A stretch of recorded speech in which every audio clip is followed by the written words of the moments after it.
keresahan para tokoh-tokoh orang-orang tua kita di bawah kepemimpinan Gubernur pada saat itu Gubernur Harun Ahmad. Jadi atas perkataan beliau mengumpulkan tokoh-tokoh masyarakat di beberapa kabupaten. Pada saat itu ada dari Indragiri, itu masih ada beberapa kabupaten Indragiri dulu, dari Pampang, dari Kota Baru, dari Siak. Itulah didirikannya lembaga adat Riau ini. Dulu didirikan pada tanggal 6 tahun 1970, 54 tahun lalu. 54 tahun lalu, tokoh-tokoh pada saat itu membentuklah lembaga adat Riau. Dari perjalanan waktu, nama berubah menjadi lembaga adat Melayu Riau. Lembaga adat Melayu Riau ini sudah dipertahankan Perda nomor 1 tahun 2012. Jadi lembaga adat Melayu Riau fungsinya adalah melestarikan, menjaga adat dan budaya Melayu. Itu lembaga adat Melayu Riau adalah mitra penjajar. Jadi dikatakan diberikan dalam bentuk Forkopimda Plus lah. Nah, walaupun bagaimanapun lembaga adat Melayu ini berkumpulnya para tokoh-tokoh masyarakat di kabupaten kota di sini. Di lembaga adat Melayu ini ada 3 bagian.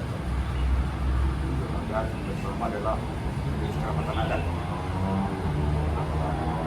Majelis Kerapatan Adat ini kalau diistilahkan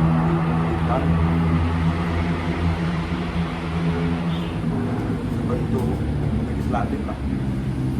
Ini mengurus masalah adat-adat. Jadi kalau ada sanksi adat, ada anak-anak kemenakan yang menyalahi sesuai dengan adat diberikan sanksi. Itu yang melakukan adalah Majelis Kerapatan Adat. Di Majelis Kerapatan Adat ini mereka fokus kepada urusan masalah adat aja. Sedangkan untuk pengelolaan lembaga adat Melayu Riau menyangkut masalah kegiatan itu dipegang oleh Dewan Pimpinan Harian. Jadi ada 2 Datuk Sri, yang pertama di Majelis Kerapatan Adat dan Datuk Sri Dewan Pimpinan Harian. Kalau Datuk Sri dari Majelis Kerapatan Adat adalah Datuk Sri Haji Raja Mardian Yusuf. Jadi latar belakangnya juga tidak. Kalau di Dewan Pimpinan Harian, ketua umumnya Datuk Sri-nya Haji Taufik Ikram Jamil. Beliau ini adalah budayawan yang sudah nasional. Jadi kalau tidak mengenal Taufik Ikram Jamil, berarti dia bukan Riau. Karena dia orang budayawan dan banyak dapat anugerah baik bersifat regional maupun nasional. Di samping itu ada Dewan Kehormatan Adat. Dewan Kehormatan Adat ini tidak pakai Datuk Sri dia pakai Datuk aja, sama posisi kayak kami kayak saya lah. Di Datuk aja, itu Datuk Haji Wan Abu Bakar mantan gubernur di Dewan Kehormatan Adat. Jadi kalau di apa namanya itu sistem pemilihan Majelis Kerapatan Adat dan Dewan Kehormatan dan Dewan Pimpinan Harian ini melalui tugas musyawarah besar lembaga adat Melayu seprovinsi Riau dan kota. Yang dipilih cuma 2. Yang pertama memilih ketua umum Majelis Kerapatan Adat lagi. Yang kedua ketua umum Dewan Pimpinan Harian. Dan itu melalui tugas itu. Yang terpilih adalah tokoh-tokoh yang terbaik. Karena itu juga ada di Kabupaten Minang. Kalau di kabupaten kota itu ada juga lembaga adat Melayu Riau di kabupaten kota. Di lembaga adat kota di setiap kabupaten itu ada dengan struktur yang sama dengan di provinsi. Mereka juga adalah mitra kerja kepala daerah. Kita menanyakan fungsi pada prinsipnya secara gambaran umum lembaga Melayu ini menjaga representasi dan budaya. Jadi sekarang kalau tidak menjaga itu, zaman sekarang ini yang sangat luar biasa. Apalagi di tingkat anak-anak muda saat sekarang ini pengaruh narkoba tentunya kan. Kalau mereka tidak kembali ke apa dia, susah kita nanti. Dia ini dia ada di jauh sangat terbuka. Nah, siapa saja kita tahu. Kalau kita sudah di Riau, berarti dia sudah orang Riau. Kemarin sudah menjadi Melayu Riau.